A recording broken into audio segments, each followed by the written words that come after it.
I'm not working this weekend, Jerry. Lucy! Every day I go and I sit in a booth like a veal. I work every holiday.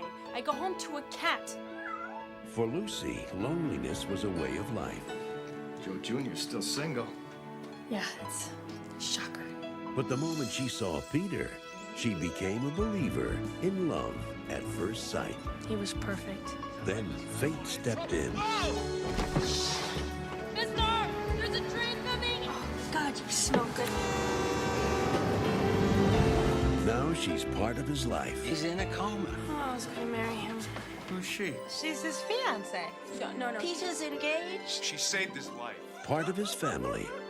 Hey, sis, where's my, Lucy's going to marry my brother Peter. What? I didn't mean for this to happen. I don't know what to do. Don't tell them a thing. Well, since they met you, they figure they have Peter back. They need you, Lucy. Just like you need them. Come on, everybody. And the grandmother, she's got this heart thing. You said 3 attacks already. Now you tell them now, and you might as well shoot Grandma. That's right. You haven't met Jack yet. Welcome to the family. Oh, thank you. It's funny, my brother never mentioned you. Which one of the Three Stooges was Peter's favorite? Curly. Curly! Ha! He's everybody's favorite. Fact is, you're not really Peter's type. All right, whose type am I? I like blondes. You like brunettes. What can I say, Peter? I was never envious of anything that you had until now. Well, You have to tell me what to do. I like Jack. Pull the plug. You are sick. I'm sick. You're cheating on a vegetable. Caravan Pictures presents Sandra Bullock, These are your husband's things. Not my husband! Your fiance. Bill Pullman, she drives you so crazy, you don't know whether to hug her or just arm wrestle her. Peter Gallagher, He's awake! Your family's here, Peter. in a film about love at second sight. Who are you? While you were sleeping, Shouldn't have left the booth. Oh, I shouldn't have left the booth. Shouldn't have left the booth.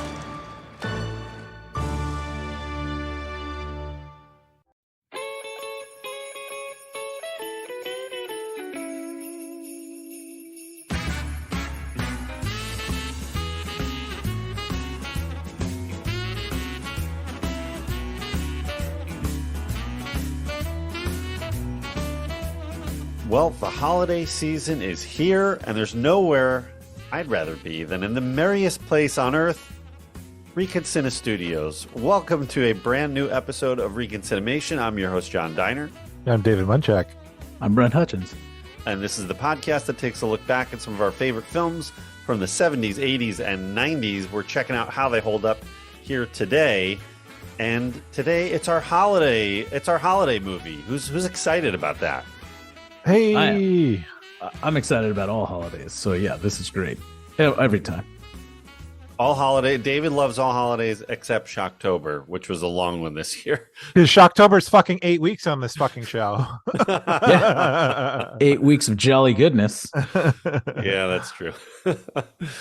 Well, hopefully we'll get out of some of the doldrums of the sequelitis that we've got happening there. But now we're in the holidays, and we had a great episode last week. We took a look back at Trading Places, and this week we're looking at a 90s classic, While You Were Sleeping. Ooh. All right.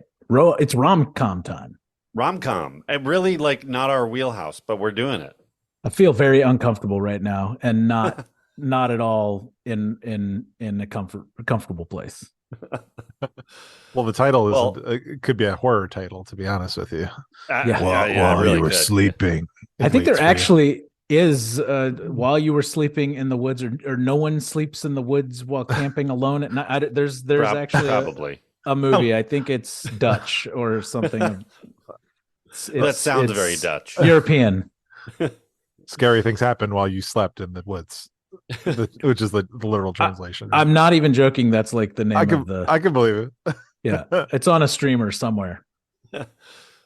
Well, while you guys were sleeping, I snuck in a very special guest to join us, returning for the second time, our dear personal longtime friend from Santa Fe, Jarrod Burt. All right. Hello, gentlemen. Well, so happy to be Jared. back. I'm glad I wasn't rejected after the last time we were together. Dead For Heat, Dead Heat. was such a huge episode that there's no way we couldn't bring you back. Massive. Big People are giant still ratings talking jump. about it. Ratings Big giant jump. ratings jump with Mr. Bird over here. Yeah, right. We got a lot of write-in letters. Literally, we got some faxes coming in. The fax machine was just going. For your pigeons. There was a pile of paper at the bottom of the fax machine just on the floor over the weekend, and David walked in, right? You walked in, we're like, what? What? It was. Fax? It took all day to clean up, and it was almost like De Niro in Brazil when the paper wraps them all up. Yes, that's right. Yeah. That was David was struggling with the paper, and well, welcome back. We're so excited to have you, man. It's a very special movie here. Yeah, I love being with you guys. Thanks for having me. Appreciate it. Well, we knew we were talking about your favorite movies, so we had to bring you back. I mean, we love you too, but also I cannot remember a day that we spent in school where you weren't just talking about while we were sleeping. Well, listen, I pride myself on being a rom-com aficionado, not because I love rom-coms, but because my wife is a huge, huge fan. While You Were Sleeping and My Best Friend's Wedding happened to be two of her favorites. Nice. She's got good taste, that lady. That lady. Well, right they're there solid. You speak of. Solid choices. You used to wear those WWJD shirts, but it's What Would Jack Do from this movie. It's a picture of Bill Pullman. And he's winking and pointing, or I don't know, something great like that. He's giving a heroic speech in front of the troops right before they go in a oh wait, different movie. Yeah. You guys did he's actually sitting in one of his created wooden chairs that he's made. I'd take one of those rocking chairs. That thing looked pretty badass. They were nice. And I hear the dining tables are stellar as well. Super sweet. Oh my God. All right. Well, before we dig into the film here, let's partake in our game, 6 Degrees of ReconCinemation. Brent, I think it's your turn. Listen, guys, I struggled a lot with this one because I got very nostalgic with the rom-com situation after watching this movie. And so I went and I was perusing lists of best rom-coms of the 90s because, as we all know, the 90s is the golden age of the rom-com.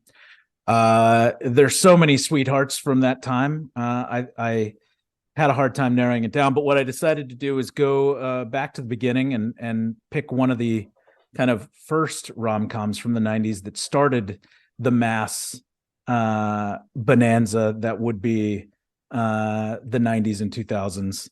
And you might be thinking When Harry Met Sally, because that was right in that wheelhouse. But no, I'm going to go with Pretty Woman, 1990s Pretty Woman. Excellent. Okay. It's not a hard one, but I felt like, let's keep on theme. All right. Pretty Woman to While You Were Sleeping in as few moves as possible. Let's see how they connect. So we'll come back at the end of the episode and see what the rest of us came up with.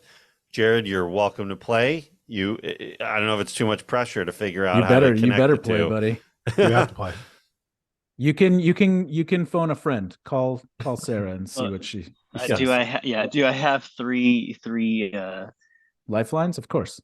Yes, lifelines. Thank you. I was like, what's the damn thing they used to say?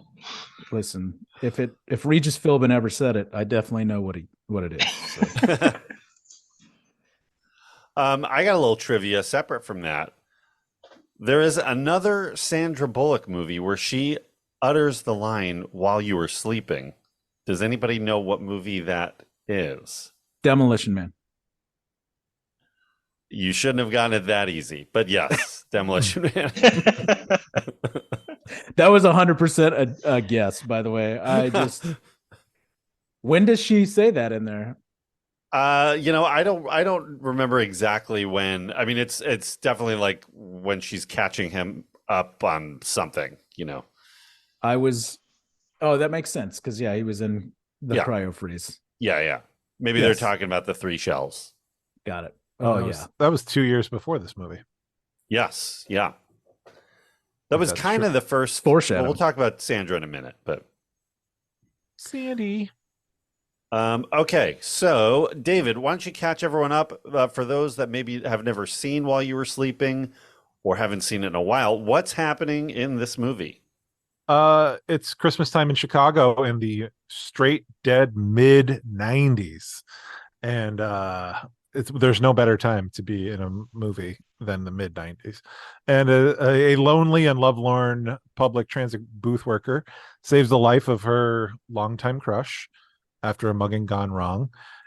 She doesn't even know his name, but after a few misunderstandings, she's welcomed by the man's family as his fiancée. She falls in love with the family that she doesn't have, and things get even weirder when she begins to develop feelings for the man's suspicious brother. And it's just a bunch of misunderstandings after that. It is definitely a movie about misunderstandings, mishaps, and miscommunications.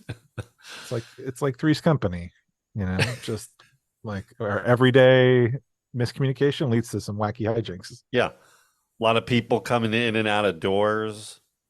A lot of door slamming. A lot of door slamming, people just missing each other, A lot of creepy neighbors hiding in closets too. That's what's going on with all that. And a nosy landlord. Yeah. Okay, Brent, bring us back in time to the year 1995. What's happening? I believe it's April 21st, 1995. What's happening in the world then? That's right. April 21st, 1995. Bill Clinton's president. So hurrah for that. I suppose if you're excited for that kind of thing. Text messaging was starting to happen, but it could only happen if you were on the same carrier. Also, this new startup thing was beginning called the internet. So that was all starting to become a real deal, which, maybe some of our listeners will remember life before the internet. But yeah, that was a thing at some point. Let's see.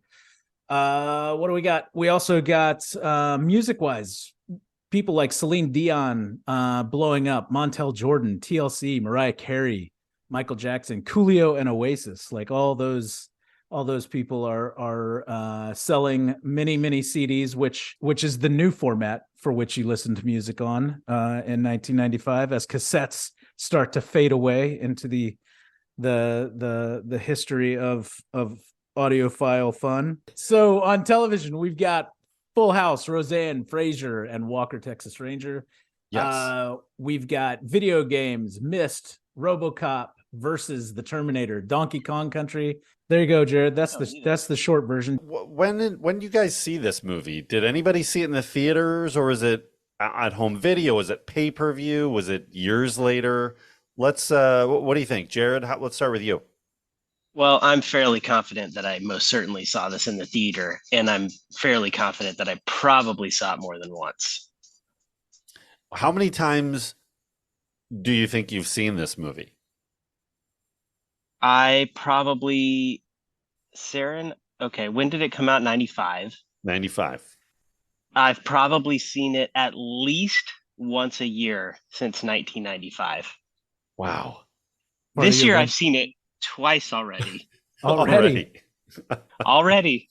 There's still time to watch it again. It is the end of the year, but yeah. But Sarah said that we're gonna watch it again at Christmas time. That's what she told me today. As you better. We were, yeah.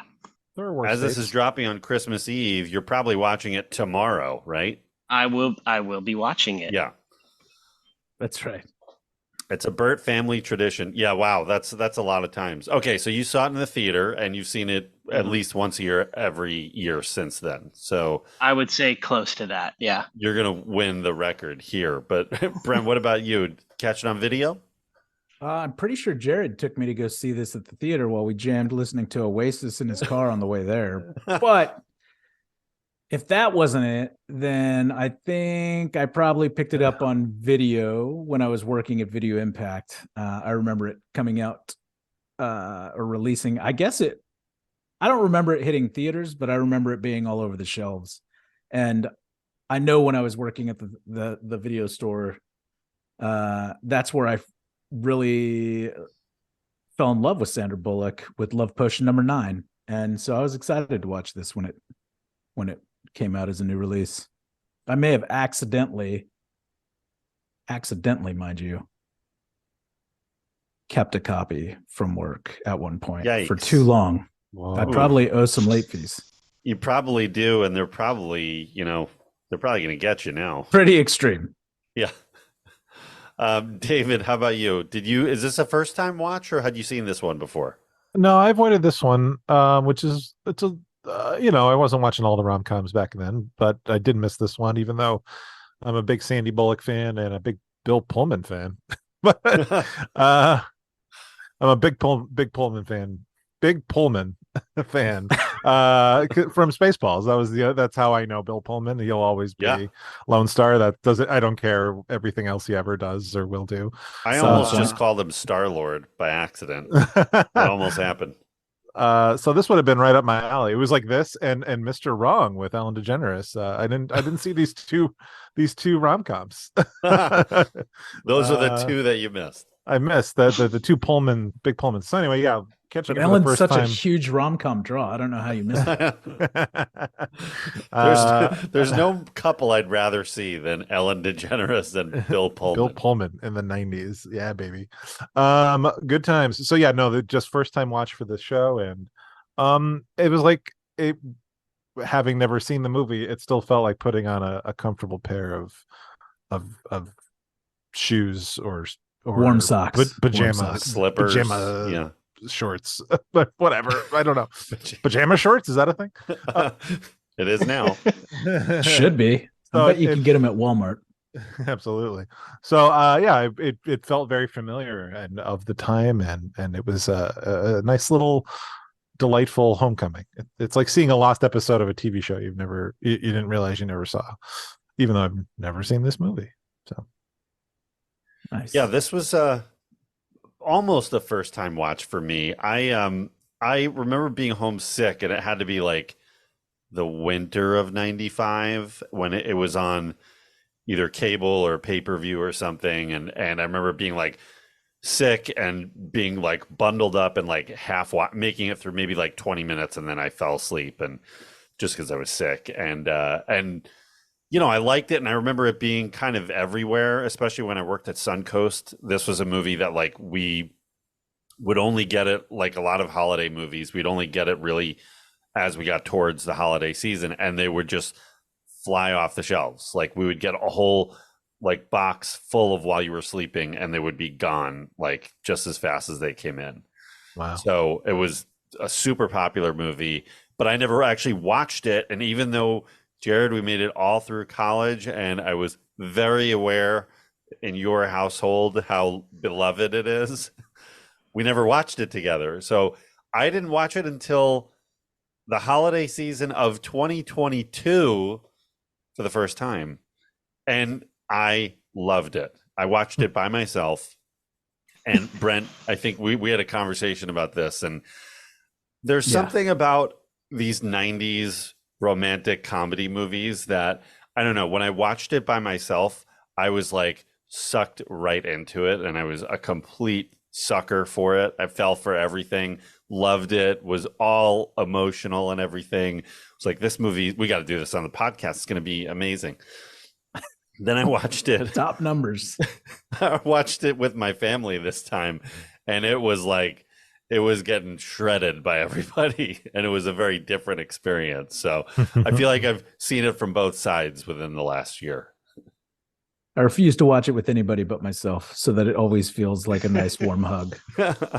It actually took me about 30 minutes to let go of my 2023 like mentality and just be like, okay, I don't care if this is problematic. This is fun. This is a funny movie. Like, it's a fine movie. Like, I don't care how damaging this is for women. Like, how can you not? How can you not fall in love with Sandra Bullock? Yeah, like, well, even Roger Ebert, that was like part of his review for it at the time, was like the first like 20 minutes. He's like, what am I watching? This is awful. And then before he even realized it, like, he loved the movie and he was just in love with Sandra Bullock. And I think that's kind of the thing for this movie. And that's like, especially at that time, like, you couldn't not kind of fall in love with her. She was just like a sort of had become America's sweetheart. Well, I think David use the perfect word. It's delightful. Like delightful is the way that I describe it when I did a little review on Letterboxd about it. Like this is delightful. I mean, I just think it, and you know, Sandy, no one could do what she does in that movie. Like the like sad sack, she does it so funny. I don't know, man. She's great. She's just phenomenal. She's not only phenomenal in that, she's phenomenal in many, many things. But I don't know that there's another. I can't picture. I'm sure there's plenty of actresses that can do that, but I don't picture anybody doing it as well as her. Yeah, she's just super sincere, and like, I mean, you want to root for her, right? Like she's kind of like, she's a bit of the underdog. I mean, I think in a lot of her romantic comedies that she first started doing, like she's kind of not your prototypical like rom-com starlet. And, you know, like throughout the course of the thing, it's her sincerity, and, you know, she's charming and funny, and, you know, like it's a really sweet kind of package, you know, that you kind of fall in love with throughout the course of the movie. Yeah, and I think oh, sorry, David. I was just going to say, I think that she's unafraid to be like doofy. She's unafraid to fall down or make a dumb comment or a dumb face or like a goofy. She's willing to go there and be goofy, and she doesn't care. Yeah, it seems kind of down to earth, you know? Yeah. Well, and they write this character, like her character, she's just sad. Like we learn that she lost her parents and she's alone and hasn't been in love in a long time. And then so she's just sad. It's not like she's just some wacky woman who can't get out of her own way. She's not some weird career-driven professional. She's not some quirky, like, living a certain lifestyle where she hasn't thought about love. She's lonely, she's sad, she's depressed, she's yearning for companionship. Like that's all that shit's relatable at one point. And it's not because she's some big boisterous character. It's just she's just a sad person, like, who's looking for love, like, who can't relate to that. And then it's her, like, yeah, there's obviously very capable actresses that would be great in the part, but there's something that she brings to it. I think that, like, in the hands of a lesser actress, this movie wouldn't be as charming as it is. And she's got so much range. I mean, we've seen her not in just this movie, but in the movies surrounding this one. Like, she can really do it all. She can do action. She can do silly, physical comedy. She can be shy. She can be assertive. She can be cute. She can be sexy. Like, she can do all these different, she can do dramatic really well. I mean, she really can kind of do everything. And it's so, because she's so relatable on top of it all, that especially here, she, like you were all just saying, like, she feels like, her character in some ways feels like a real person. I am going to go into like the dark, messed up side of what's going on in this movie too. But I mean, her performance wise, like, she's just so magnetic. Yeah. We'll get there after we stop gushing. Yeah, we'll do the good stuff first. And this is really like her. That's probably why it works, right? Because it's like a pretty jacked up scenario, really, that's going on here. But because she's like, sorry, you're like, okay, she's so cute, and you're just like, it's okay, I get it. You feel bad, I guess, a little bit. Well, and it's not just this movie. I mean, there's so much of a thing about 80s and 90s romantic comedies that they live in this really simple bubble where things just like it's really not complicated. You just have to suspend disbelief. Like, the characters aren't really, like, a lot of the characters in this movie, like, they don't feel like real. Most of them, like the family, like, they don't feel like, they're like caricatures. They don't feel like real people. They're just kind of a version of that. But you kind of don't care anyway. Like, you just go with it with these kind of movies, or you're gonna hate it. Right. You either buy in or check out. Right. Yeah. Like, those are sort of your two options. There's no in between. If you're gonna enjoy it, you just got to go along with it and come along on the ride. Yeah, absolutely. Like you can't, and that's what makes it hard for, I think, some modern audiences, but with, again, not just this movie, many of these kinds of movies, it's harder for audiences to like buy into that now. Sure. Than when we grew up in it, and it was just the way these movies were made, and it was normal back then. And now you watch it, if you haven't seen it in forever, like it's like, whoa, innocence has been lost on the modern audience. Yeah. Yeah, I mean, they definitely don't make films like this anymore. Do they not? I would Do say. they really not? Hallmark does, right? Hallmark does, yeah. Yeah, I Netflix guess so. makes Yes. Netflix makes the Christmas movies. I feel like there's about 50 Christmas movies that come out on Netflix each year. And I guess those still are what- popular, right? I mean, Yeah, I think Super so. popular. yeah. I think they're more popular now than ever. I mean, they Yeah. Hallmark know. just constantly runs those movies. Yeah, but I don't think. But this is like you don't see them at the this theater. is like a Yeah. big money making theater Yeah. movie, right? So Yeah. yeah. Yeah, but the formula, story-wise, the formula in this movie is exactly what the Hallmark movies now are doing, just over and over and over. You change the setting. It's like Christmas in the Rockies, Christmas on the Mississippi, Christmas, like it's Delaware. Yeah. Mhm. Christmas in the Adirondacks. Like they get real specific now. Someone's always a marketing professional. Yeah. Someone's changing their career. They have Yeah. 4-bedroom houses. They just happen. I just moved to this It's a 4-bedroom literary house agent, and by there's some myself. writer off somewhere, and they just have to have them sign up for whatever. Yeah, it's happened before. That's a real story, I think. And as far as Sandra goes, like this, it always seemed like this was like her third movie. Not at all. She'd been around for quite a while at this point, and this is actually her 13th movie.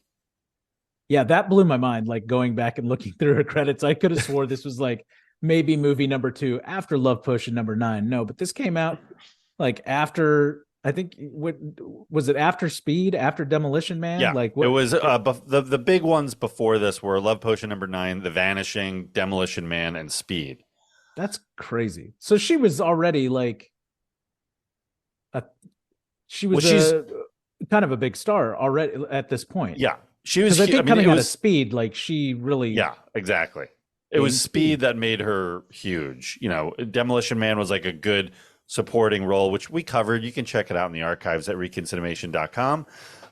It's a good supporting role. Obviously, it's Stallone and Snipes movie, but that gets her. She gets Speed after that, and Speed was a huge movie, huge hit. Yep. So she's kind of made after that, and this follows it up in less than a year, and this is also a pretty significant hit. So, and then right after this, like she just rolls into The Net and oh god, I just Time to blanked on Kill, the name. right? A Time to Kill, yeah. The Net and A Time to Kill was a big deal when that came out. Like, oh yeah, it big was a big stars, book, and yeah, prime a lot of John stars. Grisham, yeah. And then Speed 2.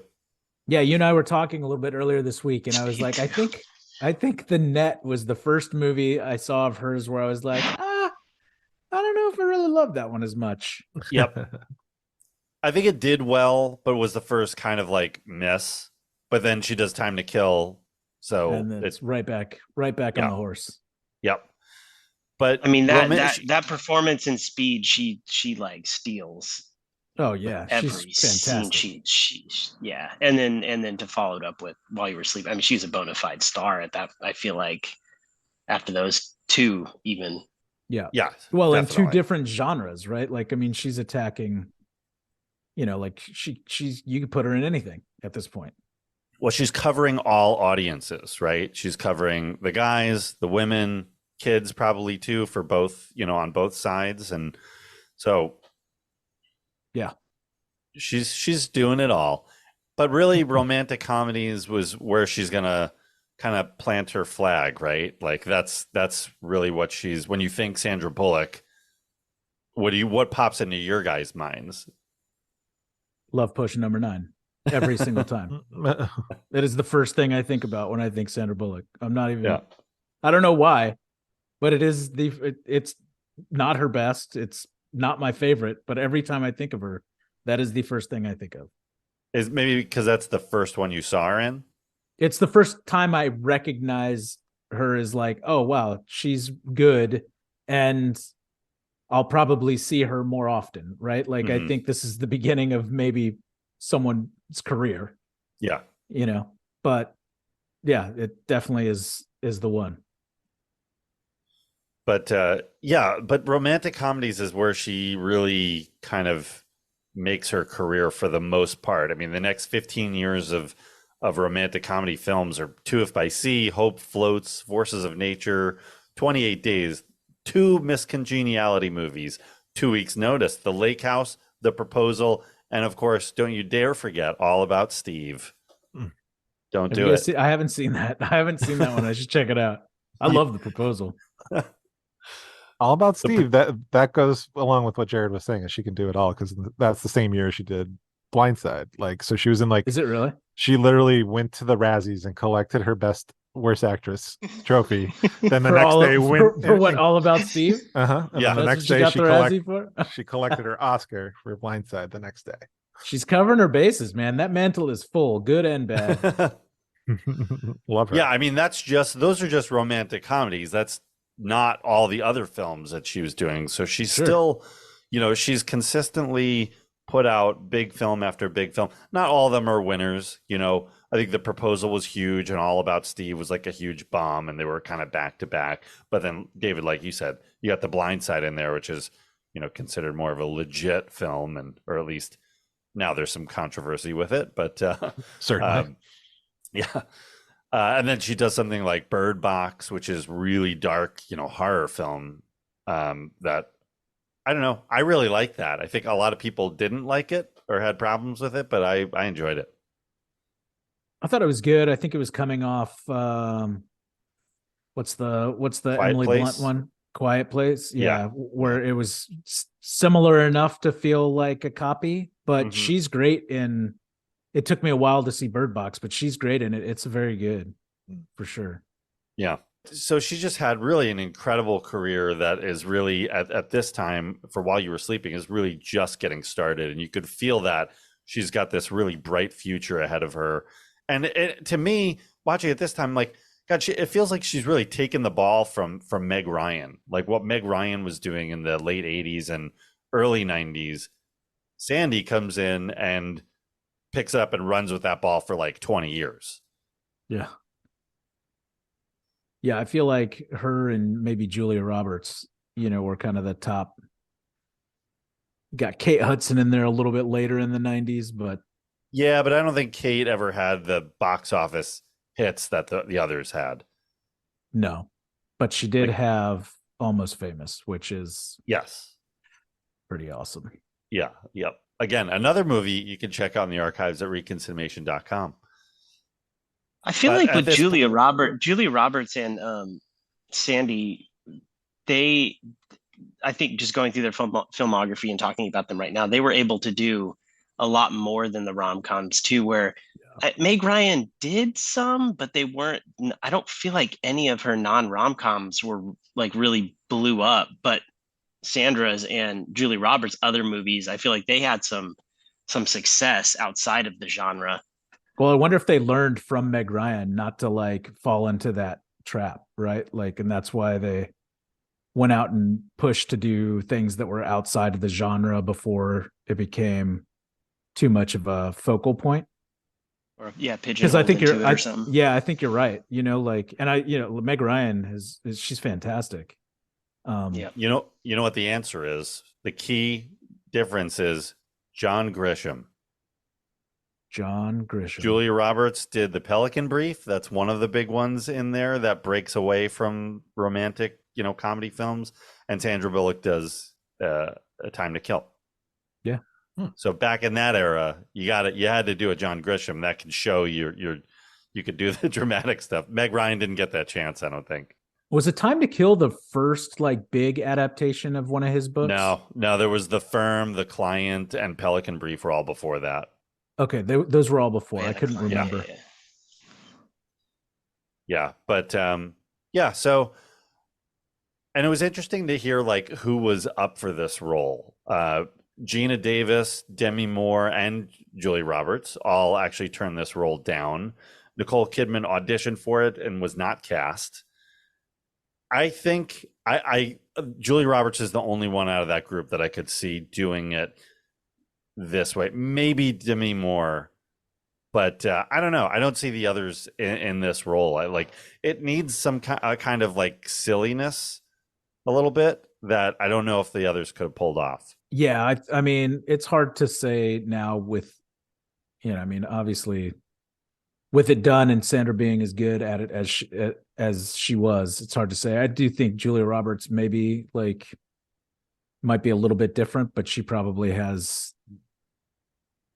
of the group probably the best chance to do that. But she comes out swinging with things like My Best Friend's Wedding and stuff like that, which is that's another one in the it's top tier right there. Don't get me sitting around a table singing songs with Rupert Everett, right? Like that's what were song. It was my favorite. What were some of the other big kind of comparable romantic comedy films of this kind of era? David, what were you kind of watching? Were you watching these kind of movies? I don't think I was going out of my way. Were you just all about the Ninja Turtles movies? Well, of course, yeah.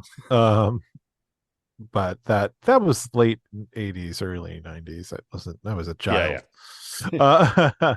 But I saw Sleepless in Seattle in the theater with my family. Good. You got mail. Sure. Absolutely. I missed out on My Best Friend's Wedding. I never got around to it, but it's a good one. You should check it out if you haven't seen it. And I like The Proposal. I did too, actually. Yeah, it's a really fun movie. But then then you had like things like it's almost like Groundhog Day is another one of the other reasons to go see these things. Like I went to see a Bill Murray movie, not necessarily a romance movie. You know what I mean? So it's so they were around they were in my orbit, but I wasn't necessarily consuming as many rom-coms as I could. I was kind of a sucker for them, man. Like, I don't know. Mm-hmm. It's like this Untamed Heart, like Marissa Tomei, and like those kind of movies, or 10 Things I Hate About You. Like, I don't know if not Notting Hill. Notting Hill. Oh man, Notting Weddings Hill. and a Funeral. Anything with Hugh Grant, basically, like for yeah, Hugh Grant was big there for a bit. 9 months. Time.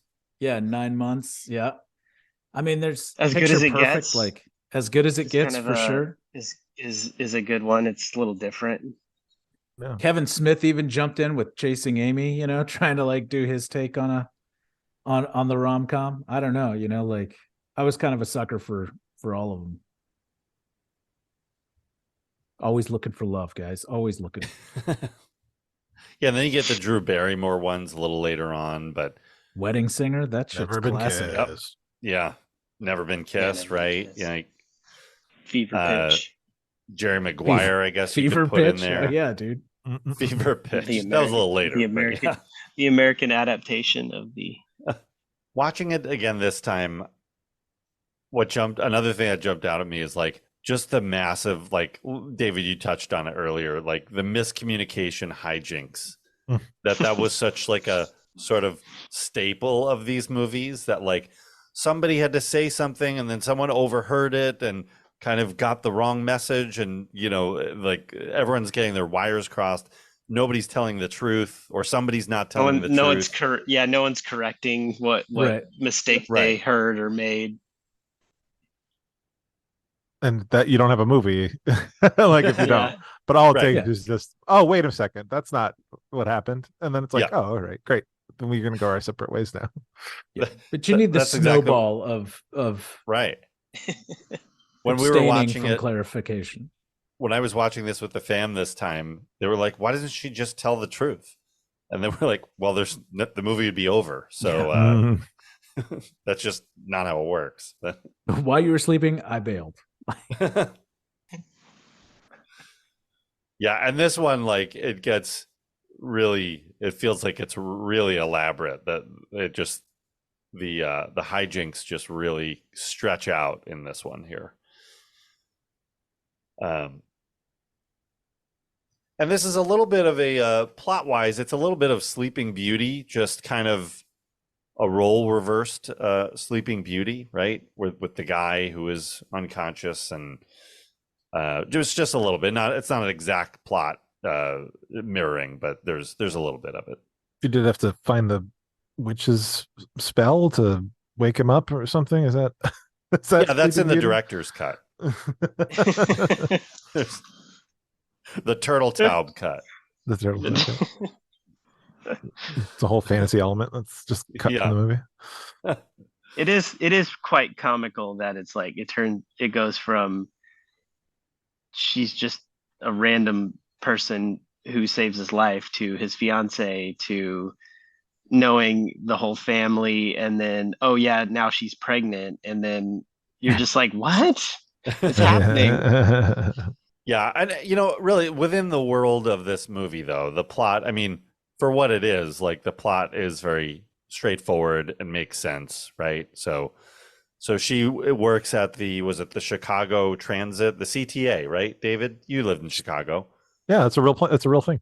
CTA. The CTA, Chicago Transit Authority. Indeed.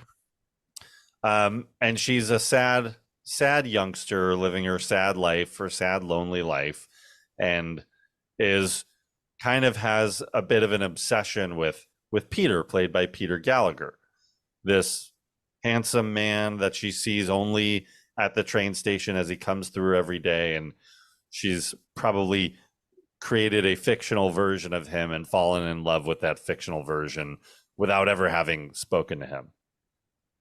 And I found it interesting that he's mugged, and that is why he falls backwards on the train tracks, knocking himself into unconsciousness, where she has to rescue him. And the mugging plays no part of the plot. Like, at no point does anybody go back and try to address the fact that he was mugged, or try to catch those people. I mean, what are you going to do? He fell on the tracks. It's not like they have a camera at every turnstile like they do now. It's 1995, no cameras. I mean, it did have something to do with the plot. It's what put him in the hospital and made him sleep, right? So right. But there's no beyond that, they're like, it's he just Chicago. fell. Shit happens every week.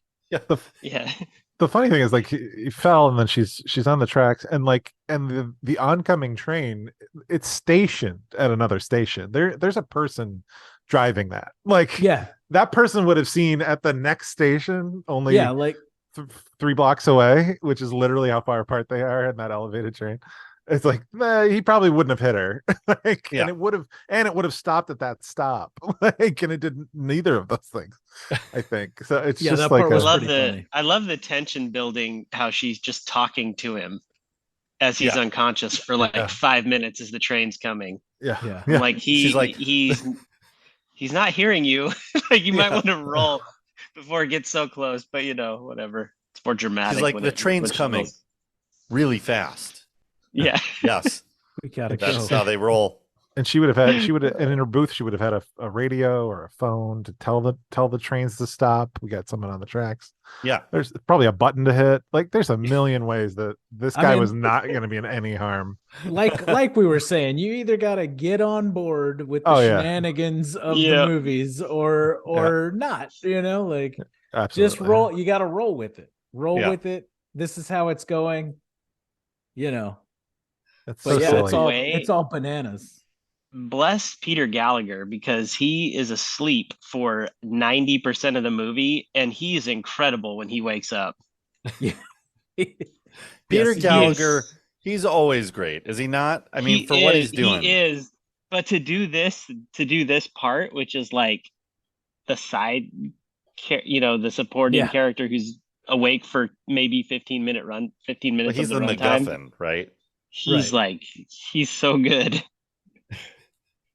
Cracks me up when he's eating ice cream. Oh my gosh, man. Trying to convince himself that he needs to propose to this lady. Just Okay. And then when So he's Bill unconscious. Pullman is like talking about how he really knows Sandy's character in the end, and he's like, nah, that's not it.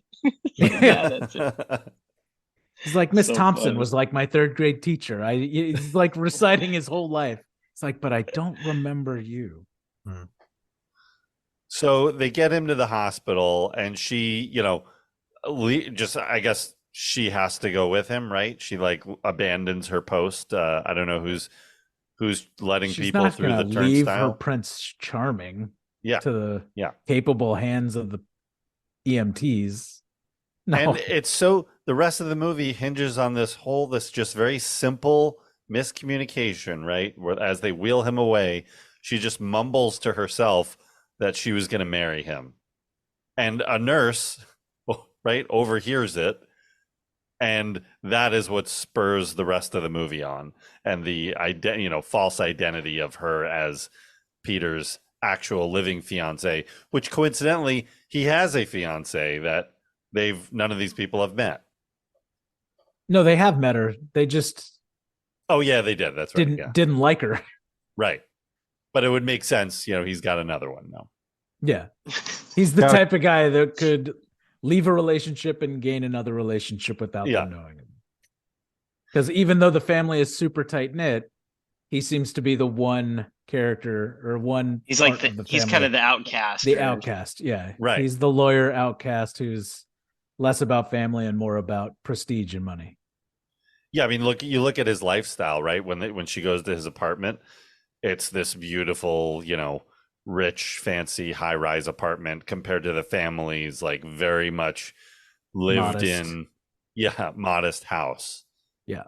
And then we meet the whole family, which is like a bombardment of overwhelming energy that I don't know how, like, that she falls in love with because she's never had a family. So she kind of goes along with the fact that she's been misidentified. Yeah, it's like meeting the family in the Griswolds, the Christmas, Christmas Vacation. Thank you, that one. Yeah. Except they're charming. Yeah. and you actually like them and would want to spend time with them. Yeah. They're imagine the Griswolds and this family together, like in one, one holiday meal. That'd be incredible. The cat still wouldn't be. The cat still wouldn't make it. Yeah.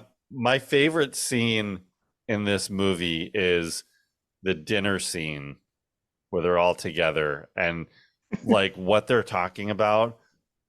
Like they're talking about a lot about food. It's all like very real conversations. So to me, a lot of this movie, these characters aren't, that real. They don't really feel like real people. They're just living in this bubble of a movie.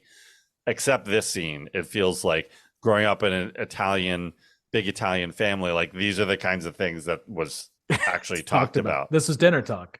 Yeah. Everyone's talking over each other. Everyone's talking about different topics. Yeah. Yeah. And you just cut back and forth between the random conversations. And my favorite line is the great Jack Warden's. I could never make a good pot roast. You need good beef. Argentina has great beef. Beef and Nazis. Like and cut. Like that's the Yeah. end. Yeah, it goes to another part of the conversation that someone else is having. They weren't talking about Nazis. It just got thrown in there. The Bear season 2. It's a show on Hulu FX. Yes. Yeah. There is Great show. a already classic, legendary Christmas episode in the second season. And again, that takes place in Chicago, and it's about a family, and it's the most dysfunctional, harrowing episode of television. Like it's awful, but it'd be amazing to combine that group, that family, with these goofballs that aren't really talking about anything. Yeah, because so good. It'd be such a different. There's two different ways to do Christmas dinner. Watch that Bear episode or this movie. You got Jamie Lee Curtis who plays the mom. She does, yeah. Jamie Lee. Oh, so what? good. How did Jamie I not Curtis. know this? Oh, dude, if you haven't seen this show, this is off You topic. just joined gotta, season 2, though, right? Yeah, she's just in the Yes. one episode, I Yeah. think, or Yeah. two Okay. technically. All right. My favorite, 'cause my you know me favorite and episode Jamie of the Lee. show is. Yeah, you guys are tight. Yeah. Super tight. Yeah. The tightest. You should see the bear. It's totally worth it checking out. Yeah, apparently, yeah. The bear rules. Sorry. Best episode, by the way, I feel like it's called Forks. I'm just putting it out there. Okay. It's a All right. great I'm episode. bumping it up the list. There you go.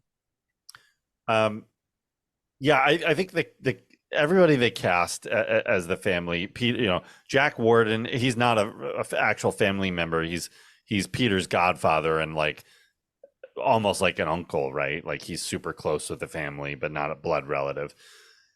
Jack Warden's amazing. He'd been around since at least the 60s, if not earlier, and just tons of great roles through all the way throughout his career. Every decade he's got great performances in there. And he's like the lovable grandpa type, right? Like look at him and he just looks like grandpa at this point of his life. So I don't know. I just really love him and how silly he kind of is in this movie. And he finds out about the false identity pretty early in the movie, right? And he overhears the truth. Another overhear moment. Exactly, yeah. But he sits on it and he knows that she needs this family and this family needs her. So he's gonna just kind of pretend he didn't hear that. Yeah, because he also found family, right? Yeah. Yeah. Well, he kind of starts to confront her about it, and in the conversation, she basically says that she would never do anything to hurt the family, which he believes to be super sincere, right? And so that's when he doesn't let on at that point that he knows about the situation. That's not for a little while later, but he already knows at that point. And he was kind of feeling it out in that first bit. Yeah. Right. Yeah. And I love how she is trying to get him later in the movie, is trying to get him to be the one to tell the family. And he's like, I'm doing it. And he just does nothing. To the bathroom for like, yeah. You're like, what? He like literally walks the other way. I love that moment where he's like, I'm going to handle it. And he goes the opposite direction. He walks out of the room in the opposite direction. Yeah. My kids are cracking up. They're like, he's going the wrong way. I'm like, yeah. And when she fires him, like, quote unquote, fires him from handling it, like, it was just really funny interaction. But he's great. Peter Boyle's always great, and especially in these kind of movies. Very much feels like he went from this straight to Everybody Loves Raymond, and basically the same role. So, just really good casting with that family. And the mysterious younger sister that is significantly younger than Bill Pullman and Peter Gallagher. Yeah. Where did she's the surprise? That's how that situation always works, right? Yeah. There's like the two planned, and then there's the surprise years later. Yeah. And they're like, oh, there's the third. Always significantly 10 to 12 years younger. They needed a plant to figure out the pregnancy plot. Oh, of course. That only lasts like 5 minutes in the movie. Yeah, but that's true. Yeah. But it does kind of work. Like there's a bit of that stereotype, right? Where the third one is always like, it seems like much younger than the others. I mean, that's how it worked with my brother, his family, like they're all wonderful, but there's two that are older, and then there's the youngest who's a lot younger, and it's like, okay. Yeah, it happens. Yeah. She also must be on Christmas break or something, because she's always never around. at school. She has no there school all the time. Yeah. She doesn't have anywhere to be. Who hangs out with their old family all the time?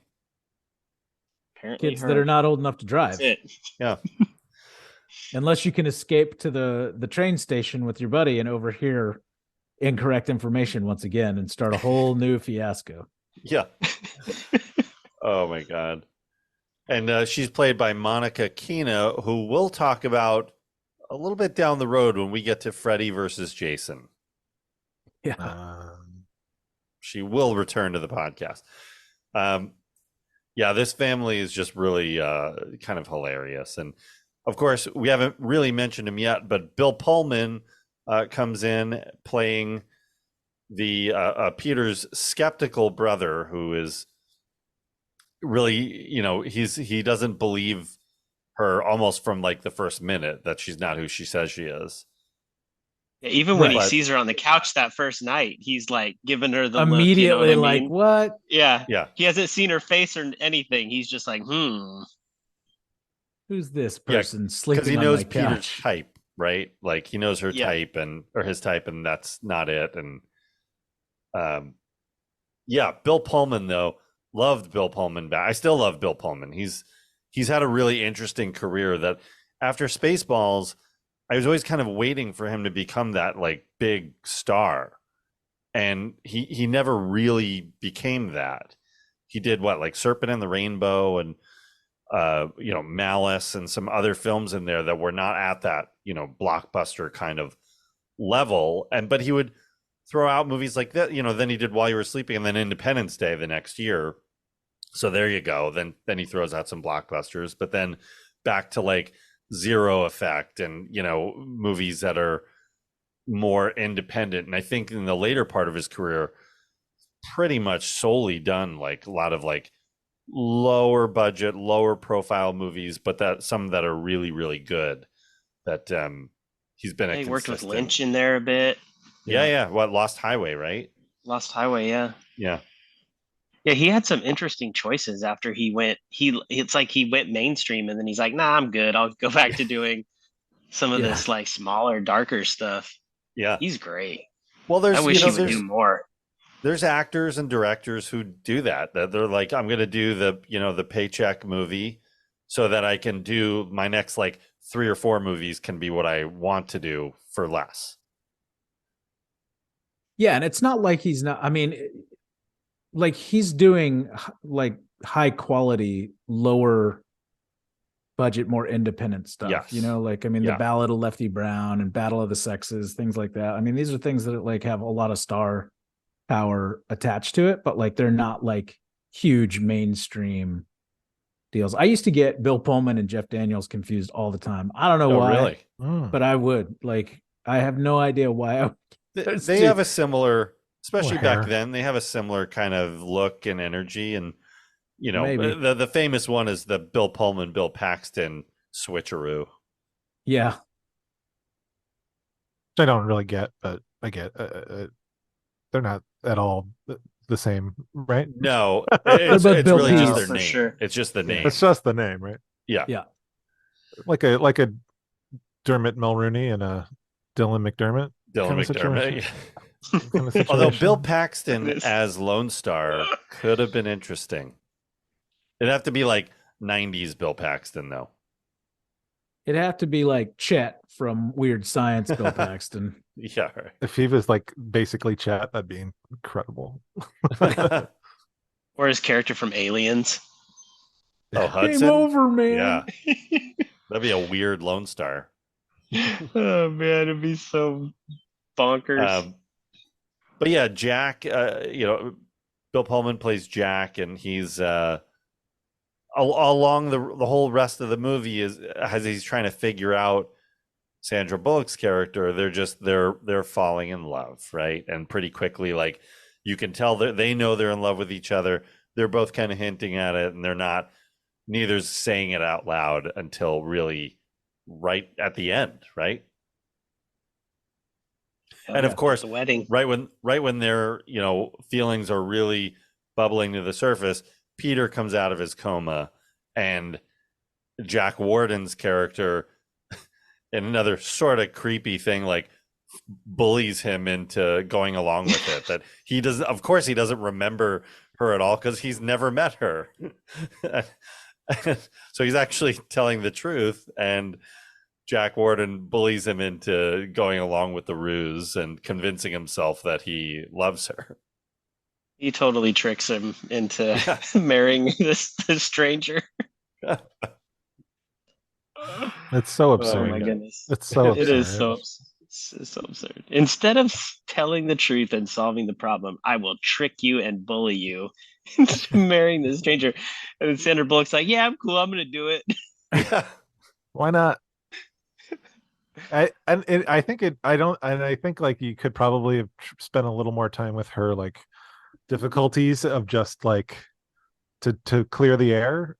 But it's all right there in the performance, and what we've already seen is like, this is worth it to her. She will even go to this length to get to instead of breaking the illusion, she'll go as far as go to the altar.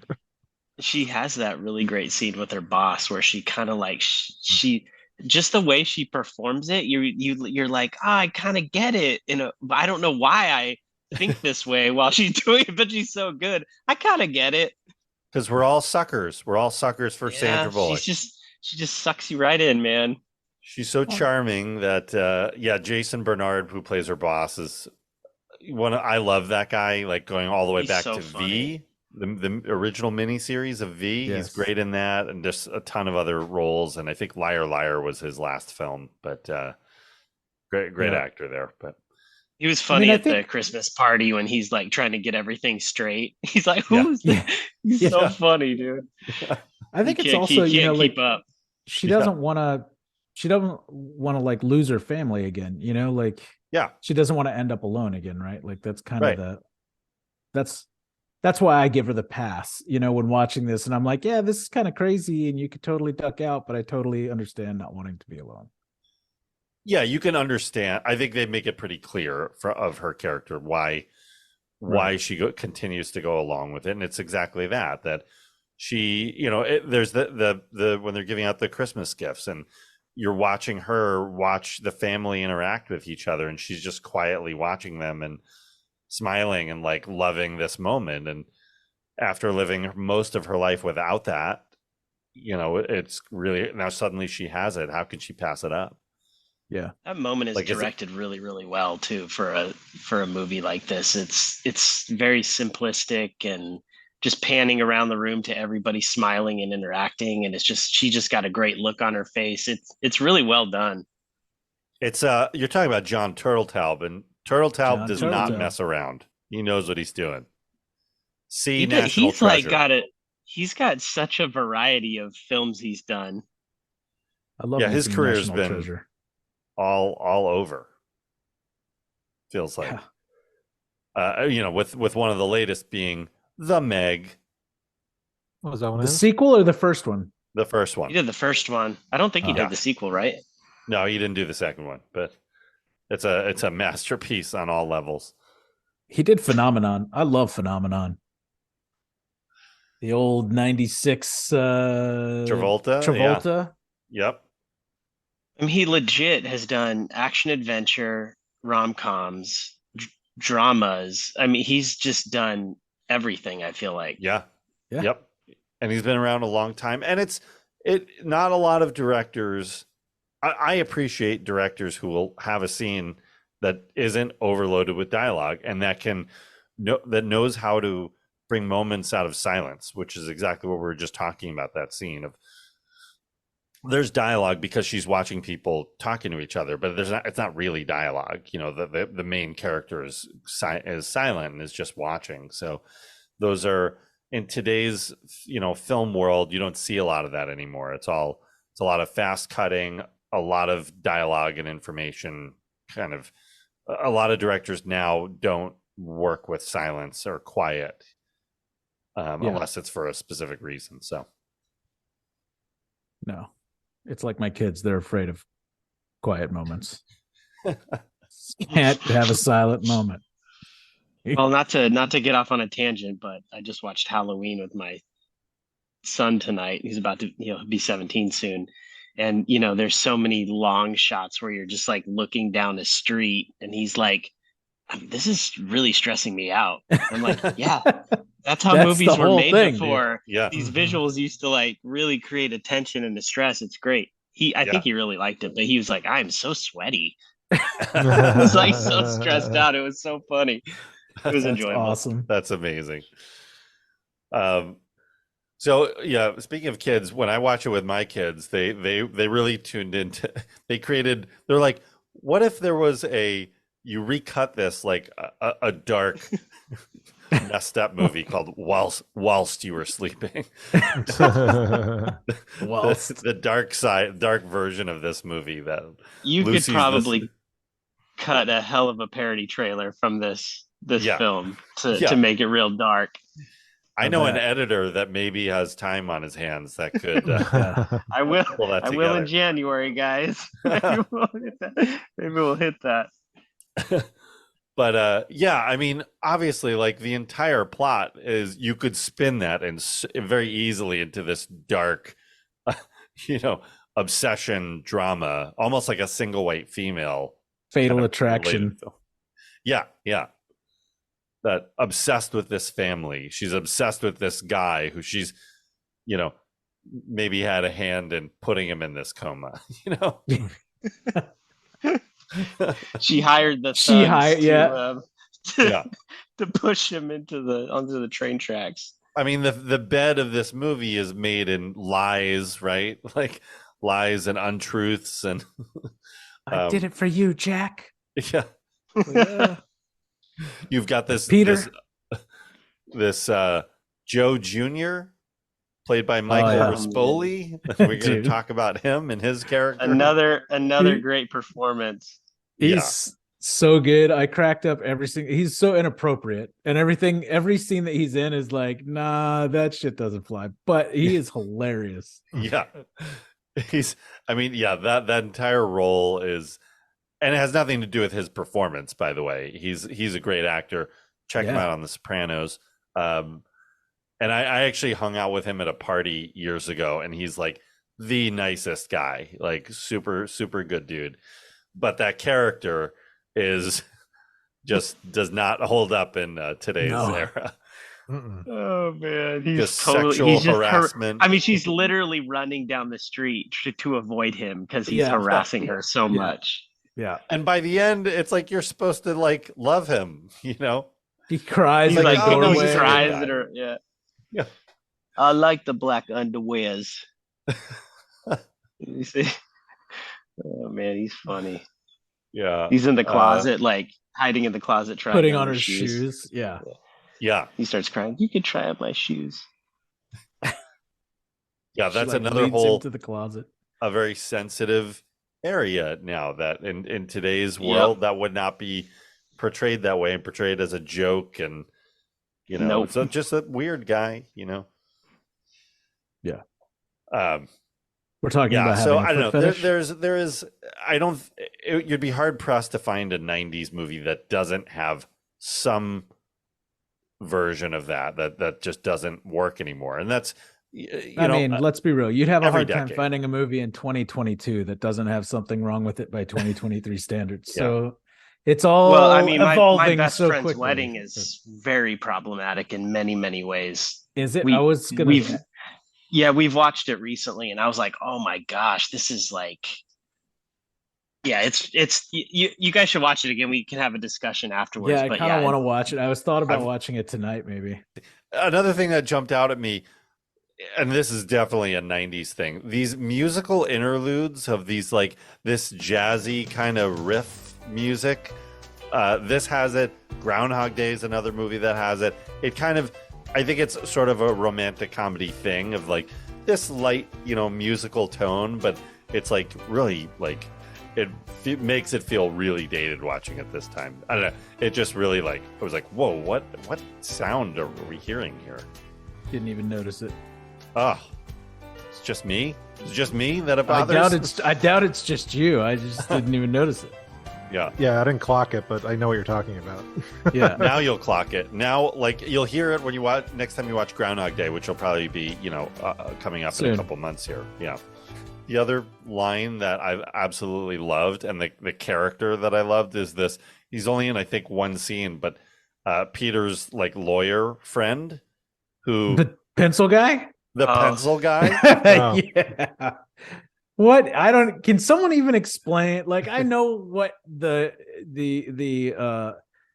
outcome was, but like, Like what? Yeah. He had a pencil in his back pocket, and now Peter has one nut. That happened Yeah, a month. That happened a month ago. That's month ago. Seriously aggressive boxing out. That's all. And by the way, his Boxing defensiveness about having a pencil. I'm a lawyer. I do this. I do this. Lawyers have pencils. They do in their pockets. Everyone knows when it. they play basketball. Yeah. Mm-hmm. There was probably, he's covering him, and there was a physical contact, and there goes Box Peter out, with one box less out. testicle. Oh, I don't know, man. It's intense. That's Uh, so. The yeah, moral of the those- story is don't play basketball with pencils in your pocket. Yeah, that's basically what we're a roundabout way of what we're trying to say here with this episode. Safety first, kids. Yeah, I don't know. So overall, this movie is fairly predictable, right? You know where it's going to end up. You know what's going to happen, but do you really care? Do you just go with it? It's about the No, journey. because at the end, I'm in love with Sandra Bullock, and I just Exactly. There you And go. Bill Pullman, really.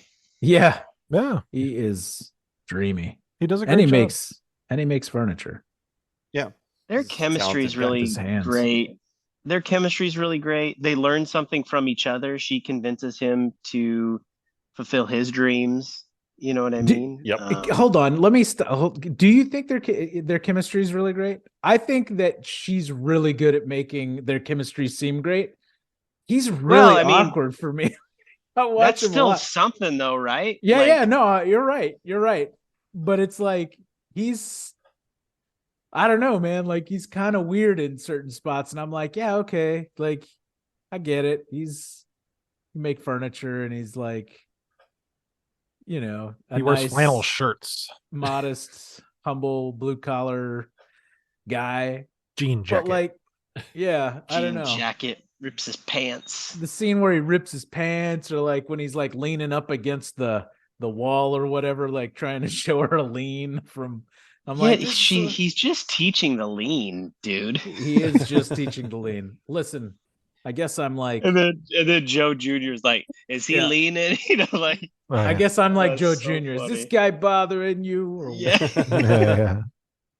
You're the Joe Jr. of I'm our the Joe group, Jr. Brent. of our group, I guess. Oh man, you're highly offensive at all times. That fits. That plays. No way. Yeah. No way. So I don't know. Just there's a bunch of interesting characters here. The plot, that's what a lot of these romantic comedy, like Sleepless in Seattle, you could kind of say the same thing. Like clearly they're going to end up together. Like you know where this movie's going to end, but you're invested in the characters and the actors playing them. Yeah. I mean, what do you guys think? Like, bounce this one off. What? Maybe When Harry Met Sally and Sleepless in Seattle, who are what probably that and Pretty Woman are the three biggest romantic comedies at this point, off the top of my head. Yeah. Just feel like the three. I would say that's accurate. Yeah. Yeah. Where do you compare this one to those? Enjoyability, I like this more than like When Harry Met Sally. Like just because it's lighter and more fun. Like it's just a little lighter and sillier. Like I kind of like this genre of or this era of this genre for that. Like it's not complicated and it's not that Nora Ephron kind of like men and women can't be friends, they have to fall in love kind of bullshit that kind of like I think screwed with some people's thoughts about how relationships are formed and mistaking feelings and saying, well, yeah, no, like she's my friend, I like her so much, we must be together. I'm not saying it's I'm not saying it's like changed the culture or anything, but I just think like some of that Nora Ephron messaging is kind of weird the farther away you get from it. So I don't know. This is more up my alley. I think most romantic comedies are flawed in their thinking and are probably, like if you put them under a microscope, it's everything falls apart pretty quickly.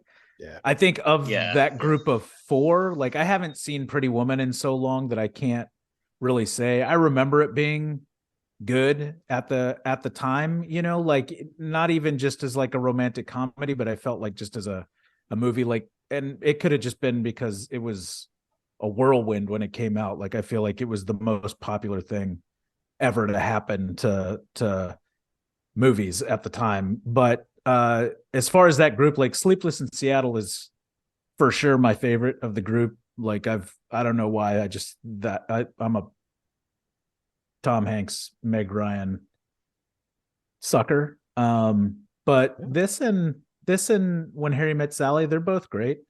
I don't know. There's some nostalgia to When Harry Met Sally that probably wins out ultimately over this one. But like, I think like I could sit down and watch any one of these three again and not feel like I was bored. I'd be entertained. I'd probably fall in love all over again with whichever of the actresses were intended to fall in love with at that time, you know. So but yeah, I you know, David makes a good point, but I think it's hard, like if you put any of them ever under scrutiny, like they quickly Yep.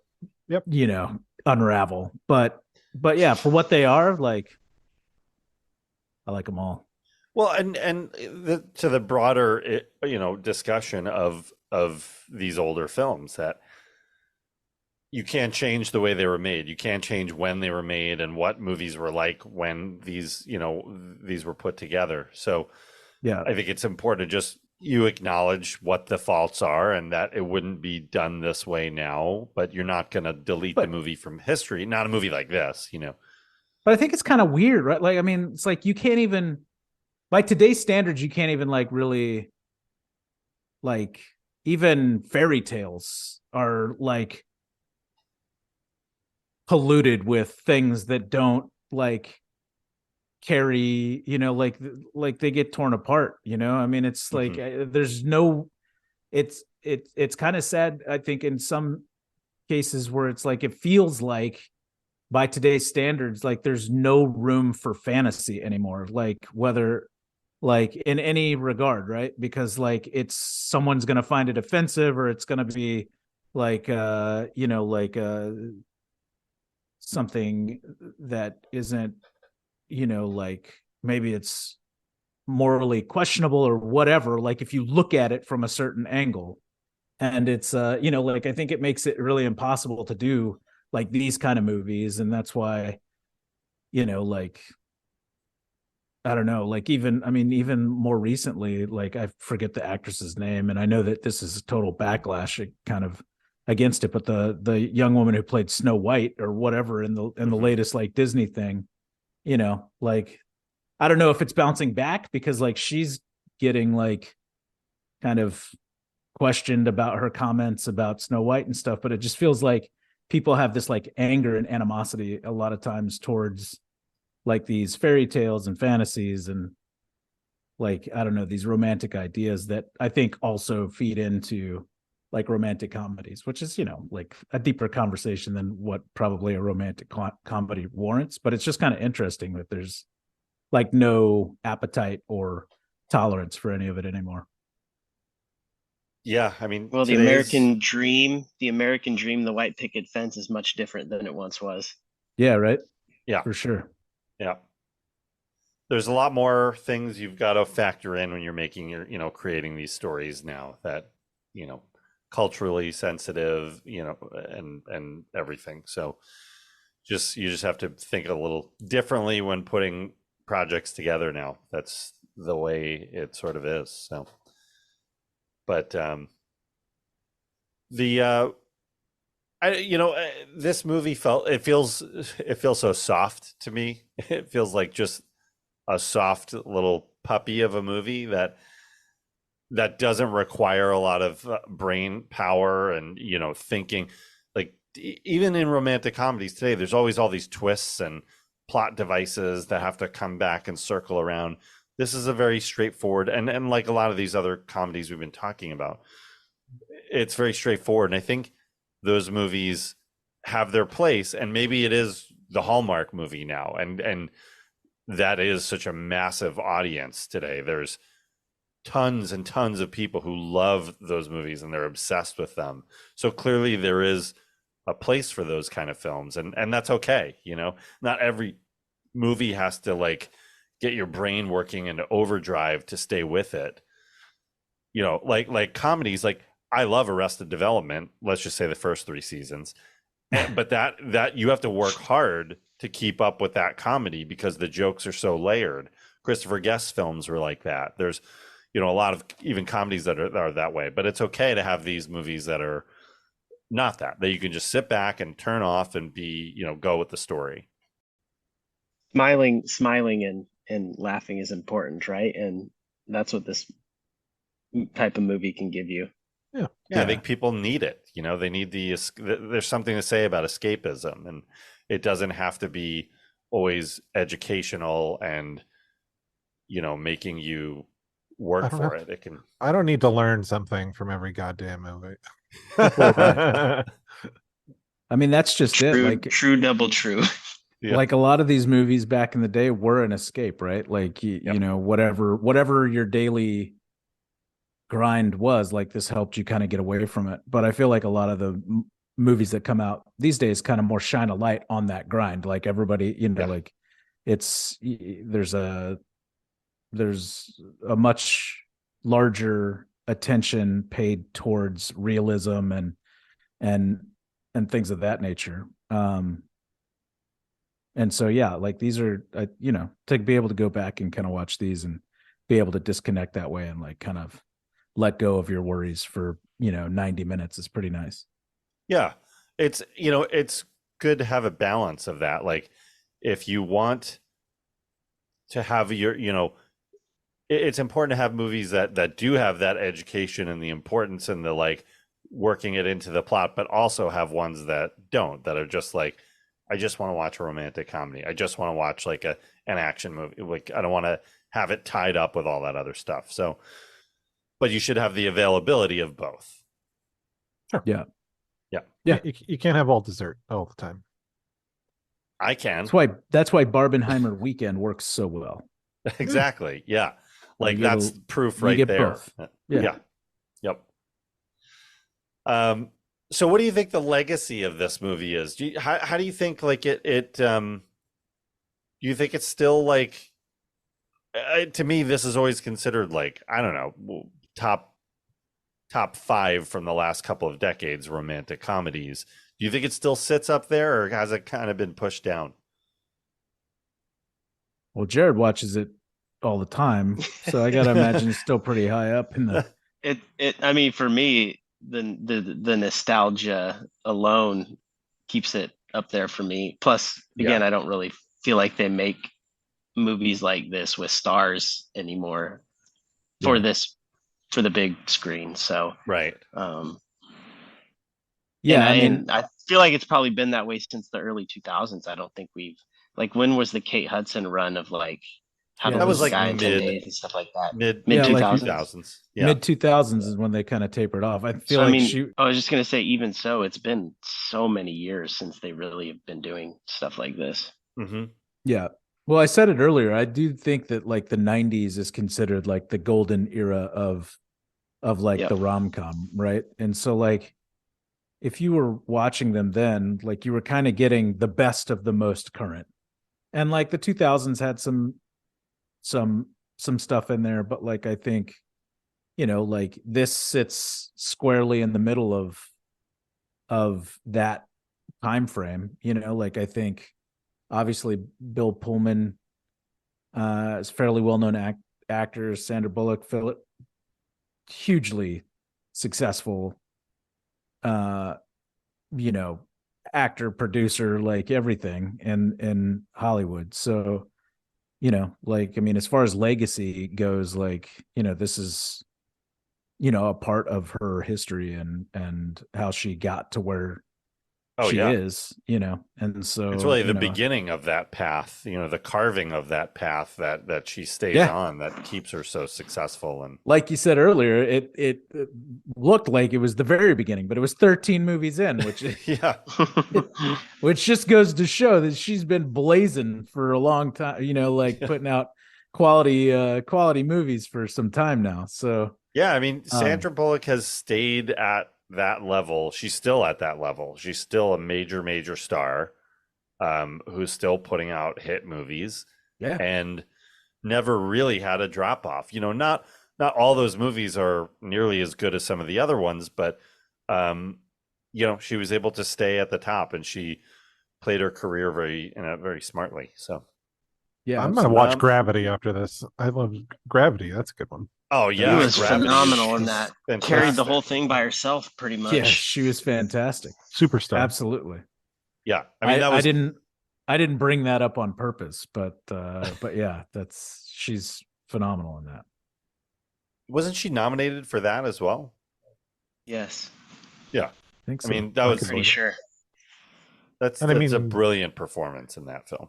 And it's the film was so innovative in its style and scope that she is just one of the many magical pieces of that film that it's all got to sing. You need the right cast and the right direction and ending. It's just, I love Gravity's that amazing. director Alfonso. He's awesome. I love Children of Men too.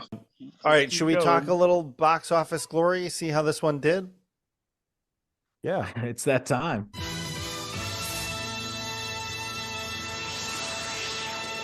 While You Were Sleeping was shot in late 1994 in LaGrange and Chicago, Illinois. David, is that your old stomping grounds? I lived in Chicago for 10 years. Yeah, there you go. But not LaGrange. I didn't live in LaGrange. No. Okay, that's fair enough. LaGrange. It had a $17 million budget. It opened April 21st, 1995 at number 1. Wow. Finally, every time we do a movie, we rarely have an opening weekend number 15. It's never number 1 ever, and we broke the streak. 180 episodes. I think we've had like 4 number 1s. Even though these it had some stiff competition this week, which was David Caruso's Kiss of Death. Ooh. Yeah, but it knocked out Bad Boys from the number 1 spot, which is I think in its 3rd week. So it had a $9.2 million opening week, $81 million domestic run, another 101 internationally for a 182 grand total.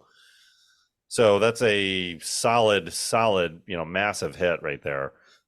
But even as big of a hit, it's only number 15 of 1995, right between Richard Dreyfuss and Mr. Holland's Opus and Congo. I don't understand Congo. 1995, I guess. Dickie Dreyfuss, your favorite buddy. Yeah. Dreyfuss has a movie in the top 15. Congo's in the top, 16. Who was number Congo? 1? Congo's another Michael Crichton thing that was. Yeah. I barely remember. I just remember hating it and never hearing anything. Who was the star in that? Bruce Campbell was in it for Laura Linney. Bruce Campbell's in it for a second. I forgot the actor's name, but Laura Linney. Yeah, Laura Linney's in it. Yep. Dylan Walsh. Walsh. It was here and gone quicker than Sphere, even, which was also. But Congo's not a movie. You never hear anyone talk about that anymore. No. Nope. Barely ever heard anyone talk about it then either. Exactly. Yeah. Top at the box office in 1995 was Toy Story, Batman Forever. Yes, that classic film, and Apollo 13. Batman Forever, was that the one with Arnie? No, that's Val. Jim Carrey. Carrey, Val. U2 about U2 on the soundtrack. Tommy Lee Jones, was he in it? Wait, no, wasn't it Seal? It's Seal on Batman Forever. Kiss from a Rose. Yeah, and then I think is there U2? Oh yeah, all right. Well, you know what? That's the next Batman movie up in our lineup. So at some point we're gonna have to come back to Batman Forever. I'm skipping that one. You're gonna be sick that day. He'll be rearranging his sock drawer Yeah. doing his taxes. You're gonna skip Batman Forever, but you're gonna absolutely be showing up for Halloween 9. Yeah. Yes, that's right. I've got priorities, David. Just kidding. I'll show up for Batman Forever. All right, good. Sandra Bullock was nominated for a Golden Globe for this role. Whoa. No Oscars, but just one Golden Globe nomination.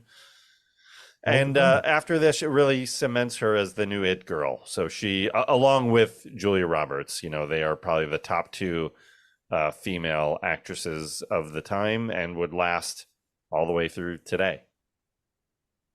You know who else had a good run?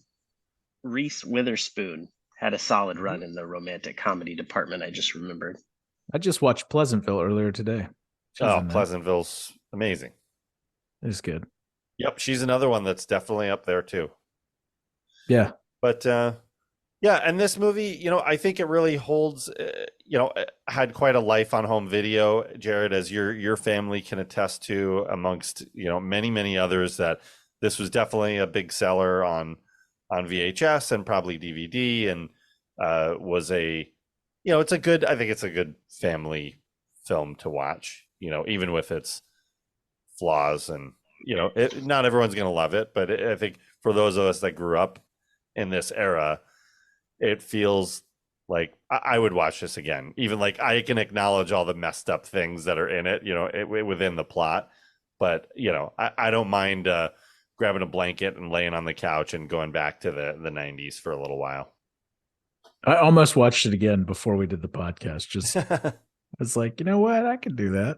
Yeah. Well, and if you watch it with your family, you have your teachable moments where you can explain exactly why things are not acceptable and what the time period was. And there's teachable moments when you watch things like this. Yeah, totally. So I think this movie, has a long shelf life, especially if you're in the Jack Warden fan club. This is a big winner, and I might be the sole member, but it's a strong fan club. Jack Warden's great. Yeah. All right. 6 Degrees of ReconCinemation. Brent, you wanted us to connect Pretty Woman to While You Were Sleeping. That's right. And let's see what we came up with. David, you got anything? Peter Gallagher is in this movie, and then he's in Sex, Lies, and Videotape with Laura San Giacomo, who's in Pretty Woman. Is that right? Yes. Great. Yes. Got in too. That's you got in too. Nice. Peter Gallagher is in The Player with Julia Roberts. So also good. same amount. So nice. I went Clooney in Gravity to Julia Roberts in Ocean's 12 or whatever. Ocean's 11, which you picked your poison. Yeah, one of them. Yeah. And Ticket to Paradise, don't forget. That's true too. Yeah. Never forget that one.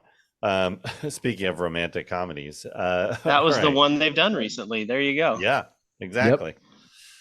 Yep. Well, this was really fun, Jarrod, having you back. This was we always love having you. I think you're on the schedule for another film coming up soon. We're not going to reveal that film, but there's something around the corner as we come to the end of 2023 and begin our 2024 lineup. So as long as you want to come back.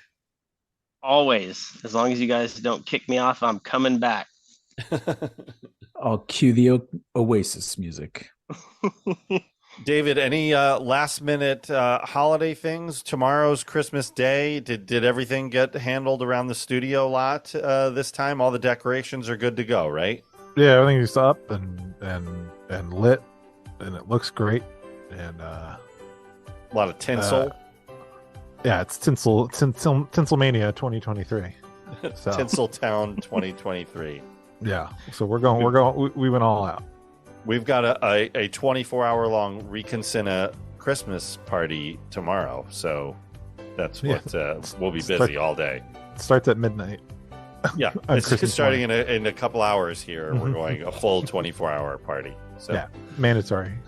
Yeah. You guys been tracking Santa Claus on NORAD yet? Because Oh, yeah. my kids Yeah. just don't ever quit. Well, we want to wish you guys a happy holidays, and don't forget to check out our next episode. We're going to take a look back at 2023 and ahead to 2024. So a special little bonus episode coming up. Check us out on social media. We're at ReconCinemation Podcast on Instagram, Twitter, or X, or whatever it is. Check out our archives at ReconCinemation.com. Thank you to our friends E.K. Wimmer for the theme music. Don't forget to check out his podcast, which is recently returned, Laser Graves, and our friend Curtis Moore for the posters. Any other holiday messages, guys? Merry Christmas. Merry Christmas. Absolutely. Have a good one. All right. We'll see you on the next ReconCinemation. Take care. Bye now.